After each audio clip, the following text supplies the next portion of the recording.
Bonjour à tous et à toutes, aujourd'hui on se retrouve pour ma 4e vidéo budget et ce sera pour vous présenter les défis et les challenges que j'ai fait, que je compte utiliser ou tout simplement que j'avais envie de faire pour vous. Il y a un challenge complètement inédit que je n'ai jamais vu nulle part sur internet, donc j'espère qu'il va plaire et j'espère vraiment qu'on va me rendre le travail que j'ai fait pour ce challenge là. Je n'en dis pas plus, je vous laisse avec la suite de la vidéo. Avant ça, je tenais encore à dire, n'hésitez pas, pour avoir tous mes fichiers gratuitement, venez nous rejoindre sur le groupe Facebook que j'ai créé spécialement pour le budget, où j'ai nommé une amie en modératrice. Comme ça, on est deux à gérer le groupe. On n'est pas encore beaucoup, mais justement, si vous venez, on sera plus. Bref, allez, on se retrouve tout de suite avec les fichiers. On se retrouve sur ma table, toujours la même. J'ai essayé de changer un peu les... Mince, j'ai plus le mot. Les réglages de ma caméra, j'espère qu'on verra mieux. Si c'est pas le cas, il faudra que je trouve un autre moyen pour filmer ça. Donc on se retrouve pour la dernière partie de mon support que j'ai créé entièrement au mois de décembre. Donc c'est la même page de présentation que le début du budget planner. Là c'est les challenges. Moi j'appelle plus ça des challenges que des défis. Mais après libre à vous de les appeler comme vous voulez. Donc on commence avec le challenge des 5 €. Alors moi, j'ai pas de but précis. C'est-à-dire que là j'ai écrit nouveau challenge des 5 € sans limite de temps ni limite de montant. À toi de jouer. Et j'ai mis entre parenthèses épargner. Donc en toute logique, pour moi, c'est dès que vous avez un billet de 5 € dans votre porte-monnaie, vous le placez dans votre challenge. Donc là, semaine 1, vous mettez le nombre de billets, semaine 2, tac tac, ainsi de suite, avec le total pour le mois de janvier, et ainsi pour tous les mois. Et j'aurais dû faire une petite case pour le total global, mais ça vous le mettrez dans les autres documents. Donc ça c'est le premier que je vais faire, et celui que j'ai déjà fait actuellement malgré le déménagement. Ensuite, le challenge de la monnaie. Donc je vous ai mis pareil l'année pour savoir si vous gardez les feuilles ou pas. Nouveau challenge spécial monnaie, mais qui ne sert pas forcément à économiser, mais à budgétiser tes prochains achats en brocante ou vide-grenier si tu es un chineur comme moi. Moi je fais beaucoup de brocante l'été quand les beaux jours reviennent et quand la situation sanitaire le permet. Et on a toujours besoin de monnaie parce que dans les brocantes c'est plus facile qu'avec des billets. Et donc là, toute ma monnaie du mois, elle partira dans une boîte que j'ai depuis des années. C'est une ancienne boîte à thé. Et ça fera ma monnaie. Donc je mettrai donc j'ai mis 10 centimes, 20 centimes, 50 centimes, 1 €, 2 €. Le nombre, le total, le montant du mois et le montant total que vous additionnerez au fil des mois. Donc là, il faut que je mette ce qui me reste de 2021. Au mois de janvier, si j'en ai rajouté, et si j'en ai retiré. Parce que des fois j'utilise la monnaie, même vous, si vous prenez une pièce de 1 € pour le pain, etc. C'est bien de savoir ce qui reste, ce qui a plus. Enfin, je trouve. Donc j'ai créé ce tableau pour ça. Ensuite, le challenge du jeu des dés. Donc j'ai pris l'idée via plusieurs... et je me suis inspirée, j'ai pas copié, je me suis inspirée Chaque semaine ou chaque mois, quand tu fais ton bilan budgétaire, je te propose un petit jeu pour économiser, mais pas seulement si l'envie te dit. Il te suffit d'avoir 2 dés et ainsi de les lancer et de faire ce qui correspond aux chiffres. Donc il n'y a pas plus simple que ça.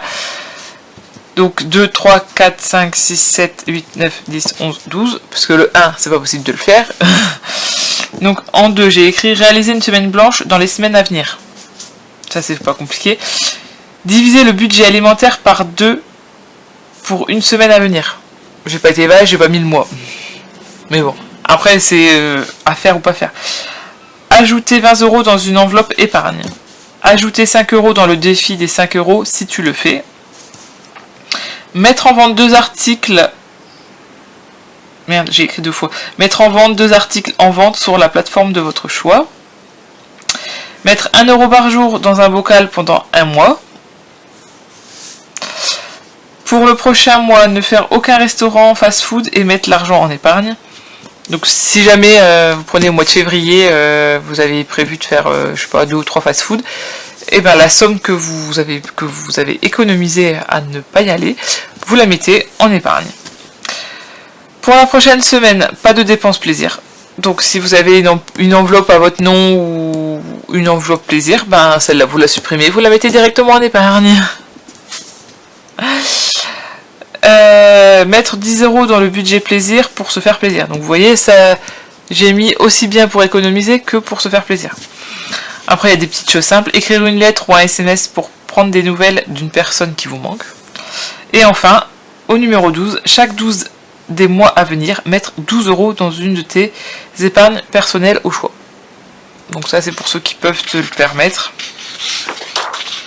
Ensuite, j'ai fait le challenge de Noël. Pareil, c'est un que vous pouvez réutiliser chaque année. Et comme ça, vous mettez l'année à laquelle vous l'avez fait. Et ça, vous pouvez très bien le plastifier.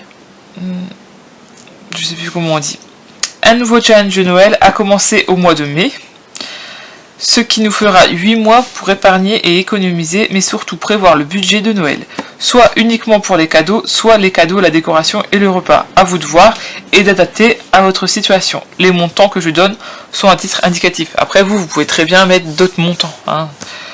Donc c'est 8 mois pour économiser 600 € pour Noël. Je trouve que 600 € c'est un beau budget. Après pour les grandes familles il faudra un peu plus. Pour ceux qui n'ont pas d'enfants, rien, 600 ça fait énorme. Mais voilà. Donc j'ai commencé au mois de mai avec 110 €, au mois de juin 120, parce que je sais que généralement c'est le plus gros montant. Généralement au mois de juin, j'ai pu lire à plusieurs reprises qu'il y en a beaucoup qui ont des primes au mois de juin. Ensuite en juillet et août j'ai mis 50 € parce que justement c'est les vacances, donc on va plus dépenser pendant les vacances que d'épargner. En septembre j'ai mis 70, pareil que décembre, parce que décembre forcément il y a le... Mais bon, logiquement, il n'y aura pas de grosses dépenses parce que vous avez tout budgétisé. Et en octobre et novembre, qui sont des petits mois, j'ai mis 80 €. Voilà, voilà. Ensuite, pour le dernier challenge, il est inédit. Je ne l'ai jamais vu sur Internet. Je l'ai fait moi-même. J'ai tout fait moi-même. Donc merci de respecter le travail que j'ai fait.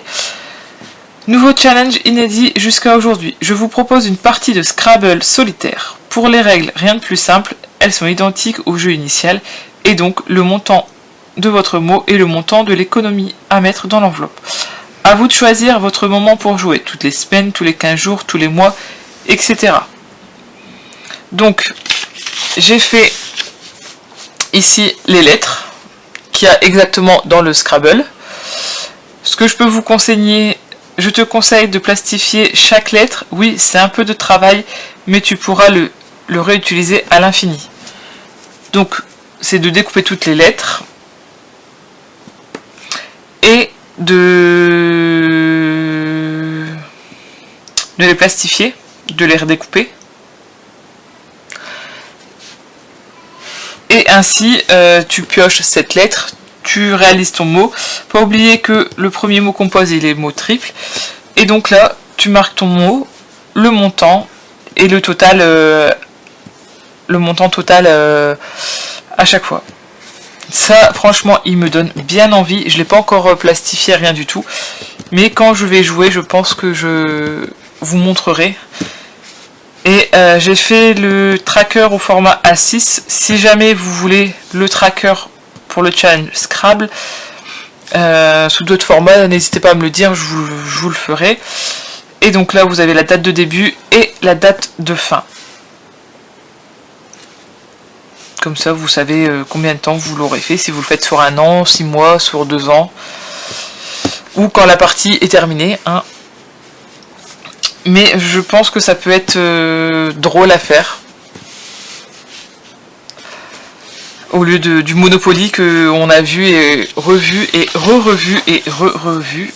Donc voilà, je rappelle le challenge Scrabble, le challenge de Noël, le challenge du jeu des dés, le challenge de la monnaie et enfin le challenge des 5 €. Il n'y a plus qu'à tout remplir. Donc comme d'habitude, mes fichiers sont désormais accessibles sur mon groupe Facebook gratuitement. Il vous suffit de rejoindre le groupe et de regarder les différentes publications et vous verrez les publications avec chaque document suivi de la vidéo. Voilà. Donc c'était la dernière partie pour mon planeur budget. Je vous ai tout présenté, tout ce que j'ai créé. Je compte pas m'arrêter de créer parce que le planeur est fini. Alors le planeur, je l'ai fait avant de l'utiliser, donc forcément, comme vous avez pu voir dans différentes vidéos, il y a des choses qui vont pas, ou il y a des choses à modifier, donc ça sera fait au fur et à mesure de l'année. Et chaque modification que je ferai sur les pages, je vous les mettrai dans le groupe. Comme ça, c'est ceux qui veulent aussi le faire, ou si des personnes pensent à d'autres feuilles à rajouter, n'hésitez pas à me le dire sous les commentaires ou dans le groupe, et j'essaierai de les faire pour vous. Et je sais plus ce que j'allais dire. Oui, et la prochaine vidéo, la prochaine vidéo budget, je vais vous présenter comment comment je compte m'organiser justement avec le système des enveloppes. J'ai pas acheté de matériel quoi que ce soit. Tout ce que je vais vous présenter, c'est tout ce que j'ai à la maison. Et voilà, ça sera la prochaine vidéo de la semaine prochaine. Mais qu'il faut que je filme cette semaine, parce que sinon ça va être un peu compliqué avec le déménagement. Voilà. Comme ça, si ça peut aider certaines personnes qui veulent pas forcément dépenser dans du matériel pour pas grand chose. Enfin, pas pour pas grand chose, mais dépenser, si ça se trouve, le système ne conviendra pas à certaines personnes, et ce serait bête de dépenser dans des enveloppes zippées, alors que on peut faire ça facilement. Voilà. Sur ce, je vous laisse. Il y a mon petit loup qui râle, donc il est l'heure de manger. Et cet après-midi, j'ai bien envie d'aller promener. Il fait beau, donc je pense que je vais aller faire un petit tour et dépenser mes petits sous avant de tout restreindre, entre guillemets. Sur ce, je vous dis à la prochaine. Prenez soin de vous. Et n'hésitez pas à liker, commenter et partager cette vidéo, et surtout à vous abonner si mon contenu vous plaît. Ciao!